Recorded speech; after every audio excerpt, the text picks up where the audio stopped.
Hello दोस्तों, मेरा नाम है सचिन और आप देख रहे हो day by day classes. Day by day class में आपका स्वागत है।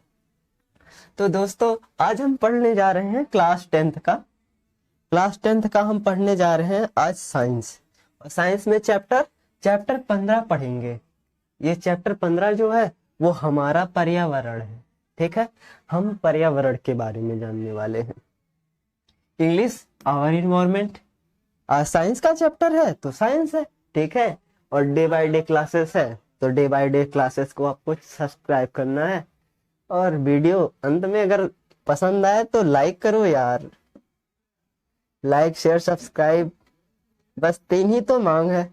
और जो करना होता है हम तो पढ़ाते ही हैं, हमारा काम ही है वही। ठीक है, तो हम चलते हैं आगे, देखते हैं ये पहली स्लाइड क्या है। पर्यावरण। ठीक है, पर्यावरण क्या होता है सबसे पहले तो ये जानेंगे। तो इन्होंने बताया है कि पर्यावरण 2 शब्दों से मिलके बना है। पहला परि, दूसरा आवरण।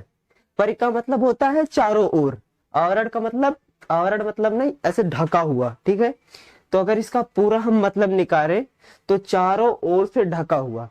तो अगर हम पूरी इसकी परिभाषा एक बनाएंगे तो ऐसे होगी कि हम खड़े हैं, हमारे चारों तरफ, ठीक है, हमारे चारों तरफ हम जिससे घिरे हैं वही पर्यावरण है।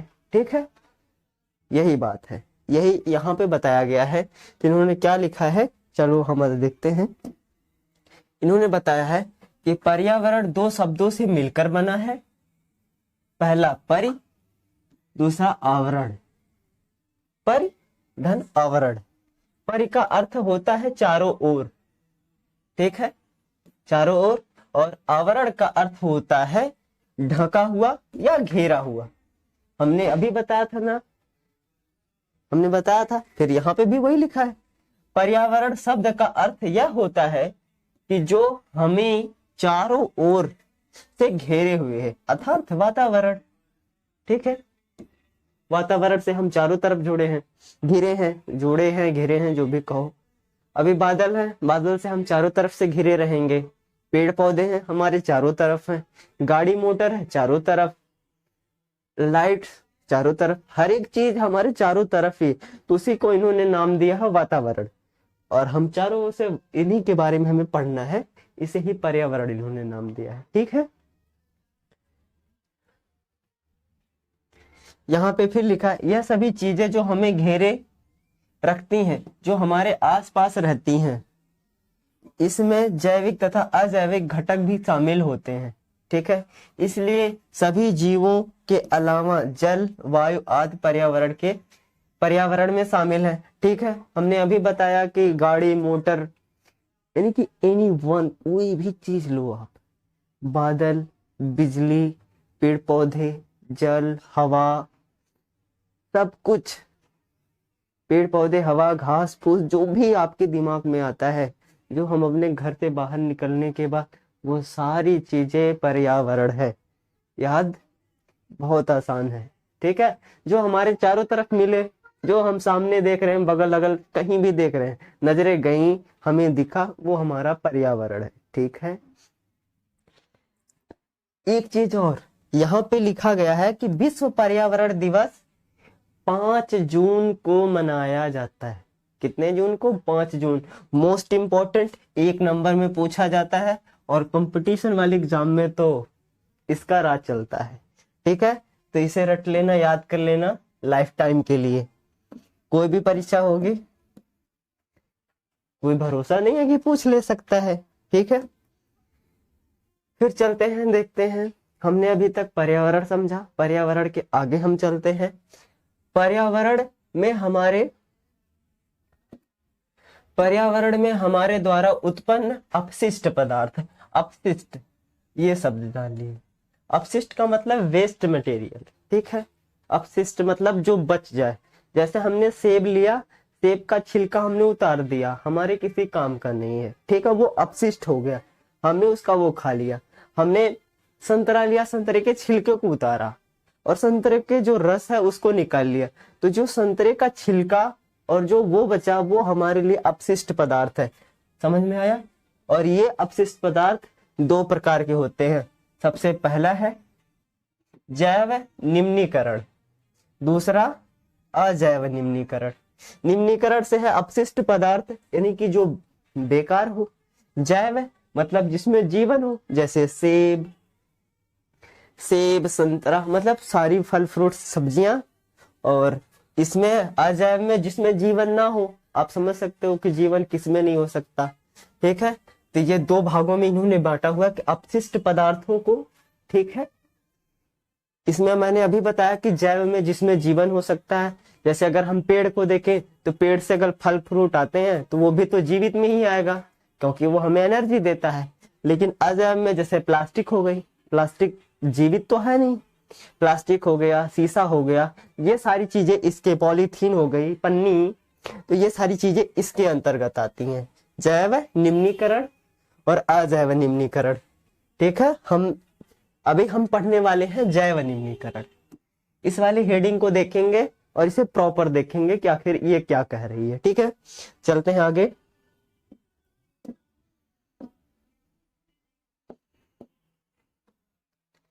जैव निम्नीकरण पदार्थ। ठीक है, जैव निम्नीकरण पदार्थ, चलिए देखते हैं। वह पदार्थ जो जैविक प्रक्रम द्वारा अपघटित हो जाते हैं जैव निम्नीकरण पदार्थ कहलाते हैं। जैविक प्रक्रम, अभी आप कभी भी आप कूड़ा फेंकते हो, कभी आप कूड़ा फेंकते हो, कभी कभी आपको आम जो होते हैं, आपके सेब होते हैं, या फिर कुछ भी हो, सब्जियां, फल फ्रूट्स कुछ भी हो, तो उसमें कभी कभी कीड़े लग जाते हैं। कीड़े का क्या मतलब, वो सड़ने लगते हैं, है ना, वो सड़ने लगते हैं। तो उसी को इन्होंने ना अपघटन बोला है, सड़ने को अपघटन या टूटना बोलते हैं। ठीक है, वो बहुत छोटे छोटे टुकड़ों में टूट जाना या अपघटित हो जाना या सड़ जाना, सारी बातें एक ही है, अपघटित। ठीक है, अगर यह अपघटन जैविक मतलब जीवों के द्वारा हो रहा है, जैसे बैक्टीरिया होते हैं ना, जैसे अभी एक हिसाब से समझो कि अगर कोई जानवर, जीव जंतु मर जाता है, ठीक है, तो उसकी बॉडी तो ऐसे पड़ी नहीं रहेगी, धीरे धीरे वो डिकम्पोज होती है, अपघटित होती है, सड़ने लगती है ना, उसमें जीव उत्पन्न हो जाते हैं और उसे वो सड़ाने लगते हैं। ठीक है, इसी को इन्होंने अपघटन कहा है, जो जीवों के माध्यम से हो,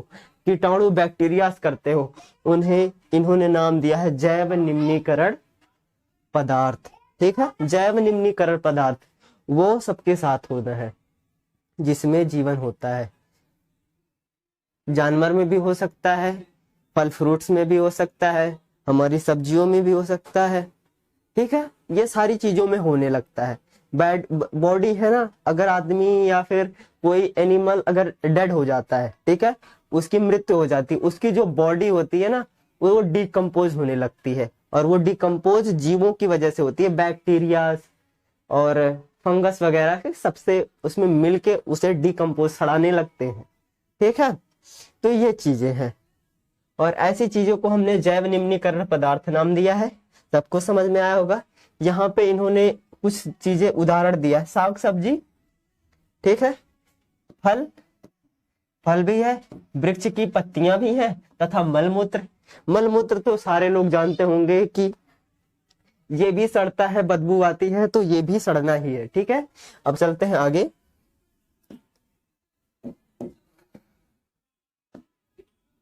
हाँ, जैव निम्नीकरण पदार्थों के गुण। अब जैव निम्नीकरण जो सड़ते हैं पदार्थों के, उनके गुण क्या क्या हो सकते हैं। यह पदार्थ सक्रिय होते हैं, यह पदार्थ सक्रिय होते हैं। ठीक है, सक्रिय का मतलब ये जीवित हो सकते हैं, इनसे हमें एनर्जी मिलती है। ठीक है, हम इसे खा पी सकते हैं, सक्रिय ये हो गया। ठीक है, दूसरा है इनका अपघटन होता है। अपघटन मतलब ये सड़ जाते हैं। ठीक है, ये छोटे छोटे टुकड़ों में बंट जाते हैं। छोटे छोटे टुकड़े का क्या मतलब है, हमारी जो बॉडी होती है या फिर कोई भी कार्बनिक यौगिक, हम भी हैं तो कार्बन के ही ज्यादा से ज्यादा बने हैं। राहुल सर के कार्बनिक चैप्टर में आपने पढ़ा होगा कि हम पूरे के पूरे कार्बन हैं। ठीक है, और पत्तियां हैं, पेड़ पौधे हैं, सारे कार्बन हैं। ठीक है, तो कार्बन होने की वजह से उनका अपघटन होगा। अगर अपघटन होगा तो वो अपने आप नहीं होगा, उसको करने के लिए जीवों की जरूरत पड़ेगी। ठीक है, तो यह जैव अपघटन होगा। ठीक है,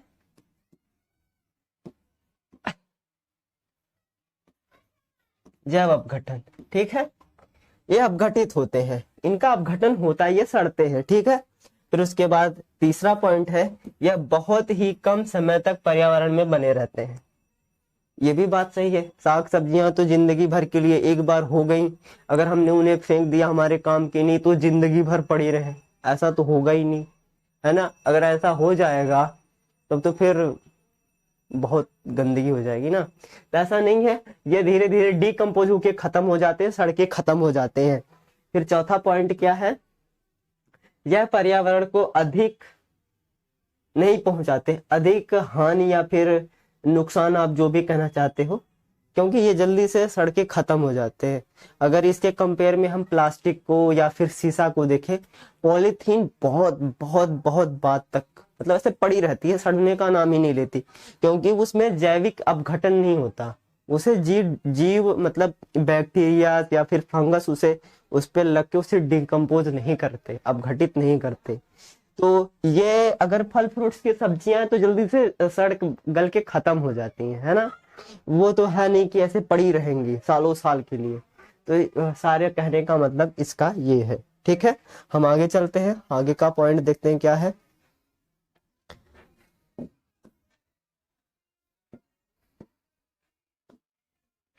हाँ, जैव निम्नीकरण से पर्यावरण को नुकसान। हाँ, ये भी जरूरत है, अगर हम फायदे के बारे में जान रहे हैं तो हमें नुकसान के बारे में भी जानना जरूरी है, उतना ही जरूरी है जितना फायदा जानना जरूरी है। कि फल फ्रूट्स हमारे काम के हैं, वो जल्दी से सड़ जाते हैं, जीव अपघटित करते, बस सारी बातें ठीक है, लेकिन ये भी तो है, नुकसान भी तो जानना चाहिए, है ना। नेगेटिव और पॉजिटिव पॉइंट दोनों साथ लेके चलना चाहिए। चलिए देखते हैं फर्स्ट पॉइंट, जैव निम्नीकरण पदार्थों के सूक्ष्म जीवों द्वारा विघटन से मुक्त विषाक्त एवं दुर्गंध युक्त गैस वातावरण को प्रभावित करती है।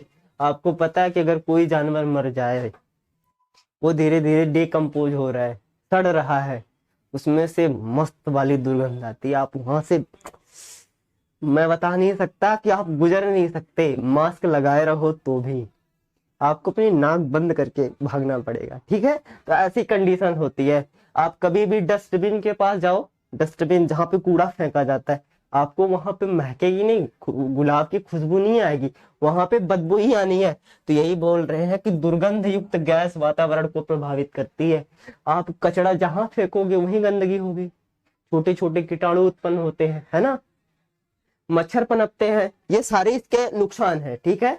इसीलिए बोलते हैं कि अगर खाना आप बना रहे हो, ठीक है, खाना आप बना रहे हो अपने घर में, तो उतना ही खाना बनाओ जितना आप खा ले जाओ। अब ये नहीं है कि ढेर सारा खाना बना दिया, अब खाया नहीं जा रहा तो उसे फेंक दिया, डिकम्पोज हो रहा है, सड़ रहा है, तो इसका कोई मैंने गांव में देखा है ना, गांव में सारे लोग ना शादी उदी के दिन में बहुत सारा खाना बनवा देते हैं, जितने आदमी नहीं होते उससे ज्यादा कहीं खाना बनवा देते हैं, और वो फिर बेकार जाता है, फिर सड़ता है, फेंका जाता है, सड़ता है, तो उसका कोई मतलब है नहीं। वो हमारे पर्यावरण के लिए भी नुकसान करेगा और हमारे किसी काम का भी नहीं रह गया, ठीक है। खाए तो हम है नहीं, तो फिर ये हार्मफुल है, ठीक है। इस वजह से है कि ये सड़ता है तो बदबू आती है, पहला कारण ये है, कारण नहीं, पहला पॉइंट। फिर कार्बनिक जैव निम्नीकरण पदार्थों की अधिकता से ऑक्सीजन की कमी हो जाती है, जिससे सूक्ष्म जीव नष्ट हो जाते हैं। यहाँ पे कार्बनिक नाम दिया है, कार्बनिक का मतलब जिसमें कार्बन उपस्थित हो, ठीक है। अगर ये डिकम्पोज होगा तो उसमें से CO2 भी निकलेगी। आपको पता है कि ये हमारे लिए पर्सनली ह्यूमंस के लिए सबसे जहरीली गैस है, क्योंकि हम लेते हैं O2 ऑक्सीजन, हम लेते हैं, हम कार्बन डाइऑक्साइड रिलीज करते हैं, लेकिन अगर हम इसे ही ज्यादा से ज्यादा, सड़े भोजन में दो ही चीजें की बदबू आती है, किसी भी चीज अगर कोई सड़ता है, NH3 अमोनिया की, ठीक है, सड़ने के बाद बहुत दुर्गंध होती है, जानवर जब मरते हैं तब की है। और दूसरा ये, तो जब ये ज्यादा होने लग जाती है तब ये सूक्ष्म जीव नष्ट होने लगते हैं। दूसरा है जो कि सड़ाते हैं, उनके बारे में इन्होंने बताया है। चलते हैं आगे, आगे देखते हैं, हमें ये समझ में आया कि हमारे नुकसान क्या क्या है। फिर उसके बाद हम आगे चलते हैं, आगे देखते हैं और क्या है। इसके बाद अजैव निम्नीकरण आएगा। ठीक है, तो चलते हैं देखते हैं अजैव निम्नीकरण इसके बाद होना चाहिए। हाँ, यहाँ पे है, हमने अभी पढ़ा था ना कि हमने जैव निम्नीकरण पढ़ना है, फिर उसके बाद अजैव निम्नीकरण पढ़ना है। ठीक है, तो अब हम आ गए हैं अजैव निम्नीकरण पे। इसमें देखते हैं ये क्या बोल रहे हैं, वह पदार्थ जो जैविक प्रक्रम, ये इंपॉर्टेंट है। जैविक प्रक्रम का मतलब है जिसको जीव नहीं सड़ाते। ठीक है, जिसे कीटाणु, बैक्टीरिया, वायरस या फिर फंगस, इसको कवक कहते हैं आप। जब इन सब जैविक प्रक्रम से वो नहीं सड़ते हैं, लिखा है कि वह पदार्थ जो जैविक प्रक्रम द्वारा अपघटित नहीं होते जैविक निम्नीकरण पदार्थ कहलाते हैं। ठीक है, अपघटन का मैंने मतलब पहले ही समझाया था, सड़ना। ठीक है, वैसे पदार्थ, ऐसे पदार्थ जिनको जीव, बैक्टीरिया, वायरस या फिर फंजाई नहीं सड़ाते, वायरस नहीं सड़ाते, वायरस की बात छोड़ो, ऐसे वायरस बीच में आ जाता है जब फ्लो में। तो ठीक है, जिसको बैक्टीरिया से नहीं सड़ाते, छोटे छोटे बैक्टीरिया, जीवाणु नहीं सड़ाते, वैसे पदार्थों को हम अजैव निम्नीकरण पदार्थ कहते हैं। ठीक है, इसको आगे हम देखते हैं कि वे पदार्थ सामान्यतः अक्रिय, अक्रिय का मतलब कि उसमें कोई क्रिया नहीं, वो ऐसे हैं तो पड़े हैं। ठीक है, अक्रिय तथा लंबे समय तक पर्यावरण में बने रहते हैं अथवा पर्यावरण के अन्य सदस्यों को हानि पहुंचाते हैं। मैं सच में बता रहा हूं, मैं इतना बड़ा हो गया, आज तक कभी शीशा सड़ते नहीं देखा, कभी प्लास्टिक की बोतल सड़ते नहीं देखा। ठीक है, वो भीगते भीगते, धूप लगते लगते कमजोर भले हो जाए, लेकिन ये कहो कि उस पे कीटाणु लग के सड़ गई, वो आज तक कभी नहीं देखा। शीशे की बोतल सड़ते कभी नहीं देखा। शीशे के ऊपर का कागज गल के खत्म हो जाएगा, सड़ के खत्म हो जाएगा, लेकिन शीशे की बोतल जन्मों जन्मों तक ऐसे रहेगी। मुझे लगता है जहां तक ना, कि शीशे को सड़ाने के लिए मुझे 2 बार जन्म लेना पड़ेगा धरती, तब तो पता नहीं वो गलेगा भी कि नहीं, सड़ेगा कि नहीं। ठीक है, अब घटित होगा कि नहीं जीवों के द्वारा। तो कंडीशन ये है, जो बहुत लंबे समय तक वातावरण में पड़े रहते हैं। आप शीशे को कहीं फेंक दो, साल, 2 साल, 4 साल, 6 साल के लिए, कभी सड़ेगा नहीं। आप कहीं वो सेब फेंक देना, सेब पता भी नहीं चलेगा महीने भर के बाद कि हाँ सेब भी मैंने डाला था। ठीक है, तो कंडीशन से है कि ये हमारे लिए नुकसानदायी है और ये दूसरी चीजों को भी नुकसान पहुंचाते। आपको पता है, जहां पे हमने पन्नी फेंक दी, पन्नी का अगर हमने ढेर सारा कूड़ा एक जगह फेंक दिया, जमीन के अंदर रख दिया, वहां की जमीन बंजर हो जाएगी, आपको कुछ उपजा नहीं सकते उस पे। ठीक है, तो इतनी हानिकारक होती है। ठीक है, इसके उदाहरण यहाँ पे शीशा दे रखा है, प्लास्टिक की बोतल दे रखी है, पॉलीथीन ये जो आप हाथ में लटका के आते हो सब्जी लेके, ठीक है, ये होते हैं।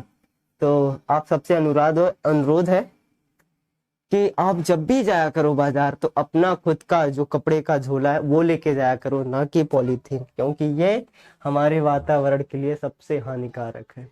और पता है, जब पॉलीथीन जलाई जाती है, क्योंकि जब फेंकोगे नहीं, सड़ेगी नहीं, तो करना क्या है, जलाना ही पड़ेगा, और जब जलाओगे तो इसमें से यही निकलती है।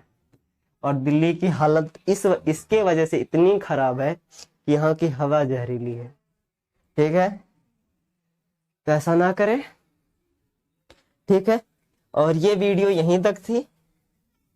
उसके बाद इसके आगे का जो भी रहेगा, इसके आगे का हम इसके बारे में, ये हमारे लिए क्या लाभदायक है, क्या हानिकारक है, इसके आगे जो भी होगा हम कल कवर करेंगे।